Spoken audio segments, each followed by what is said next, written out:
Okay, for today's video, magbibigay tayo ng natural pang-blushing sa kanila. So para kung may napulot man silang sakit sa crates o doon sa paglipat nila sa labas is ma-prevent natin. Then at the same time yung presensya ng gamot na ibinigay natin sa kanila, okay, para hindi mag-accumulate, para maging lason sa katawan nila, is kailangan ma-brush natin. So para maging ready yung katawan nila sa mga susunod nating mga ibibigay na mga supplement. Ayan, para ma-renew yung kanilang sistema. Okay, ang gamit natin is bawang. Okay, thanks kay Sir General. So siya nagbigay sa atin. Ang maganda sa bawang na to is hindi ganun kalaki. So isang piraso, yung pinaka globe niya, sapat para sa isang ibon. So hindi na natin kailangan pang hatiin. So ibinibigay natin sa kanya. Papakita natin sa inyo mamaya yung pagbibigay natin. Then, for the meantime, balatan natin to.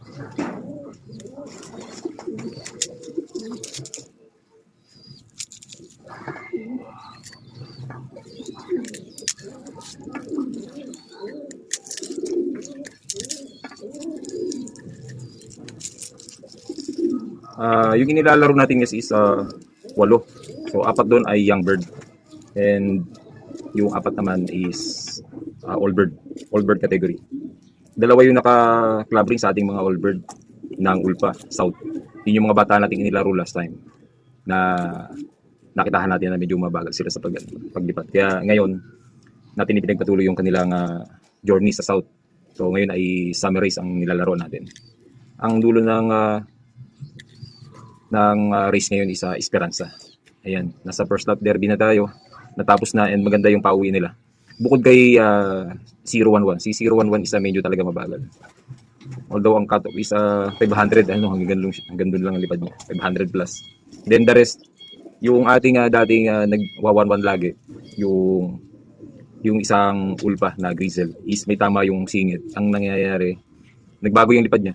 Pero hindi naman worse yung uwi niya dahil pasok naman lagi sa 900. Pero the rest, yung dating medyo mababagal. Naka-adapt na sila sa liparan ngayon. Then ang mga lipad nila is nagwa 1,000 plus na. Yung mga negro natin, si 149 at saka si 119 is gumaganda na rin yung speed nila.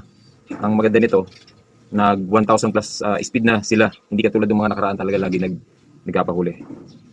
Mas kailangan nila bumis ngayon para meron tayong maging pwesto sa ranking ng club. So mas malaki yung chance natin. Ang struggle dito, pagdating yata ng third lap is tawid agad na. Yan, yung last 3 lap na tawid agad, struggle talaga sa lahat ng mga kalapate. So even yung mga magagaling na talaga sa pagkapalipad ng ibon o pagbibreed is talagang nahihirapan yung mga ibon.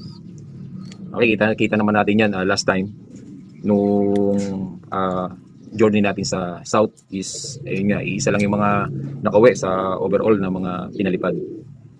Kaya talagang pagka umuwi ang ibon nyo sa tawid dagat is talagang napakalaking blessing. So lahat ng mga mag-iibon is hirap talaga magpa-uwi ng ganyan.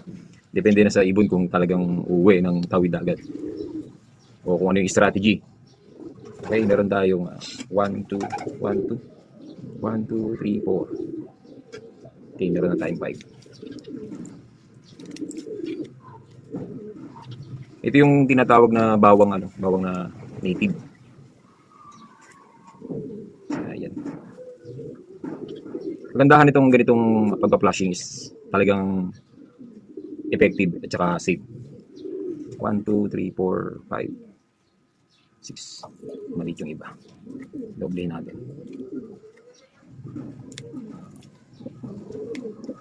Mamaya ipeplex ko sa inyo. Pagka magbibigay na tayo, ipeplex natin sa inyo yung mga nilalaro natin para makita ng ating mga followers. So, ang gagawin natin to hanggang sa matapos yung journey nila. Kung ilan yung matitira sa kanila pagdating sa dulo. O kung wala sa kanilang.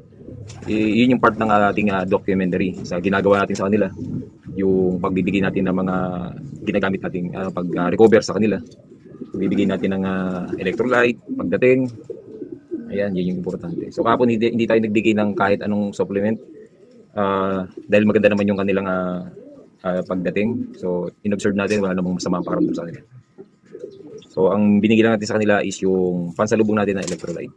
Then yung pagkain is minimal lang, hindi natin dinamihan ng pagkain para mas matunaw nila ng gusto yung pagkain.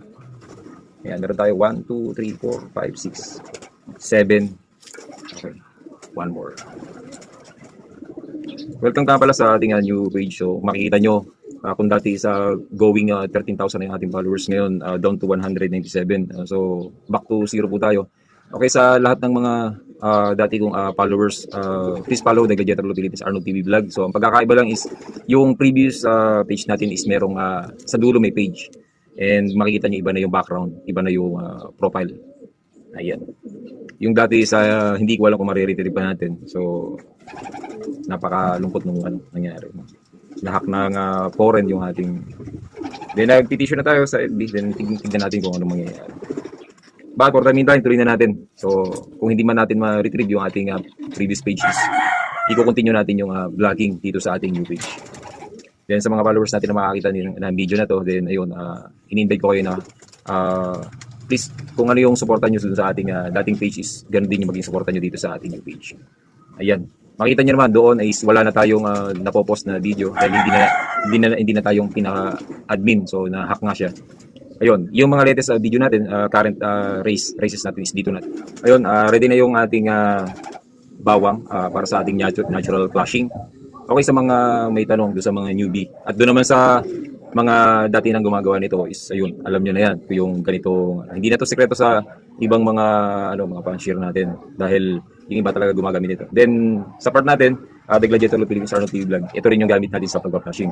So gumagamit lang tayo ng synthetic kapag yung kinakailangan na. Halimbawa, alam natin hindi kakayanin ng natural flashing at nakita natin medyo masama yung kanilang lagay, depende sa sakit nila, is gumagamit din talaga tayo ng synthetic. But hanggat maaari, kung kaya ng natural is natural lang para talagang maging healthy sila at hindi ma-compromise yung kanilang. Ang iningatan natin dyan is yung liver nila. Ayan, liver and kidney. So pag yan yung nagkaroon ng problema, hindi na nila ititake yung mga ibibigay natin supplement. So makikita nyo, magbibigay ka pagdating nila, magbibigay ka dahil sa masamang pakiramdam nila, pero pagdating ng hapon, same pa rin ang kanilang yung kanilang nararamdaman kasi hindi naman inaccept ng kanilang sistema dahil na-compromise na yung kanilang kidney. Tsaka, okay, sabi nga nung ating friend na Panshiris, huwag kang malikot sa gamot. So kung ano yung binibigay natin during the training is yun din yung bibigyan natin sa huli. So ang mangyayari lang is yung dosage is medyo tataas pagdating ng medyo malayo na kasi mas mataas na yung kanilang kailangan na supplement. So nagtataas tayo ng supplement depende sa pangangailangan nila. Then yun sa haba na ng kanilang nililipad. Ayan, for the meantime, gamit tayo ng training box, kukunin natin sila doon pala, hindi na sila ma-stress kasi pag pabalik-balik tayo ma-stress sila. Ang gagawin natin, isang pasok na lang din, kukunin natin sila, lalagay natin sila dito, then isa-isa nating papainumin and papakawalan. Okay? Thanks.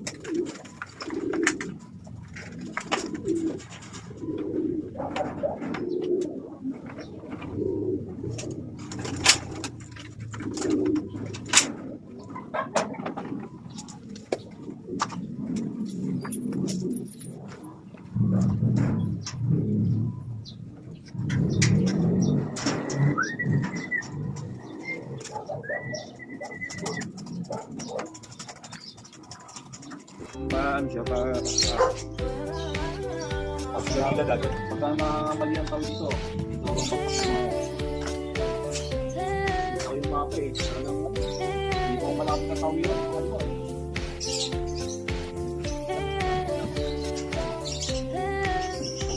i-block sa team drawing ko.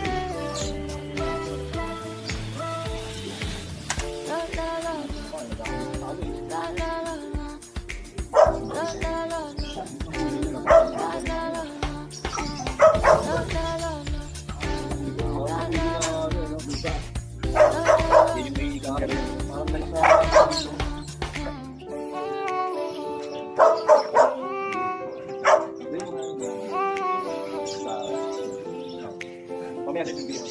Kasi nakuha ko yung screenshot sila.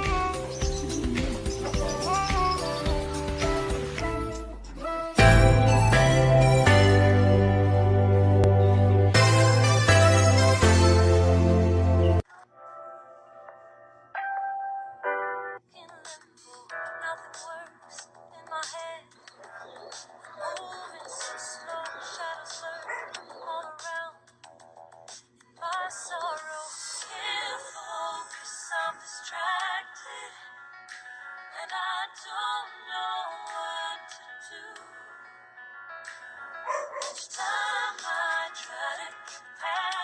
In the end, nothing could